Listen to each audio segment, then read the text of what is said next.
Top 5-ൽ എത്തുന്നതിന് മുന്നേ വരെ അക്ബർ വളരെയധികം ടെൻഷനിലായിരുന്നു. എന്നാൽ ഇന്നത്തെ എവിക്ഷൻ എപ്പിസോഡ് കഴിഞ്ഞതിന് ശേഷമാണ് അക്ബർ ഒന്ന് കൂളായിരിക്കുന്നത്. എന്നിട്ട് ഗാർഡൻ ഏരിയയിൽ പോയി ഒന്ന് മലർന്നു കിടന്നിട്ട് ഒരുപാട് നന്ദി പറഞ്ഞു. ബിഗ് ബോസിനോടും പ്രേക്ഷകരോടും ഇനി ആരോടും നന്ദി പറയുവാൻ ബാക്കിയില്ല. അക്ബറിന് വളരെയധികം സന്തോഷമായി. ഇതുവരെ PR-കളുടെ പ്രശ്നമെല്ലാം ഉള്ളതുകൊണ്ട് തന്നെ ആരായിരിക്കും ഈ വീക്കിൽ എവിക്റ്റ് ആവുക എന്നുള്ളതിൽ ഒരു വലിയ ഡൗട്ടുണ്ടായിരുന്നു. അങ്ങനെ കുറേ സമയം ഒറ്റയ്ക്ക് ഇരുന്നതിന് ശേഷം അകത്തേക്ക് കയറിപ്പോയി. എന്നിട്ട് സ്റ്റോർ റൂമിൻ്റെ തൊട്ടടുത്തുള്ള സോഫയിലിരുന്ന് അക്ബർ ഇങ്ങനെ ചിന്തിച്ച് നിൽക്കുകയായിരുന്നു. അപ്പോൾ ഒരേ സമയത്ത് 5-6 ക്യാമറകളാണ് അക്ബറിനെ ഫോക്കസ് ചെയ്തത്. അപ്പോൾ അക്ബർ ചോദിച്ചു, എന്താണ് ബിഗ് ബോസ് എന്നെ ഇങ്ങനെ ഫോക്കസ് ചെയ്യുന്നത്? എനിക്ക് എന്തിനാണ് ഇത്രയ്ക്കും സ്ക്രീൻ സ്പേസ് എല്ലാം തരുന്നത്? അത്രയ്ക്കും സംഭവമെല്ലാം ഞാൻ ആയിട്ടുണ്ടോ എന്നെല്ലാം ചോദിച്ചുകൊണ്ട് നിൽക്കുകയായിരുന്നു.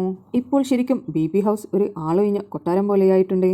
ഓരോരുത്തർ ഓരോ മൂലയിൽ ഒറ്റയ്ക്കിരിക്കുന്നതാണ് കാണാൻ കഴിഞ്ഞിട്ടുള്ളത്. ആരായിരിക്കും ബിഗ് ബോസ് മലയാളം സീസൺ 7-ന്റെ വിന്നർ എന്നാണ് നിങ്ങൾക്ക് തോന്നുന്നത്?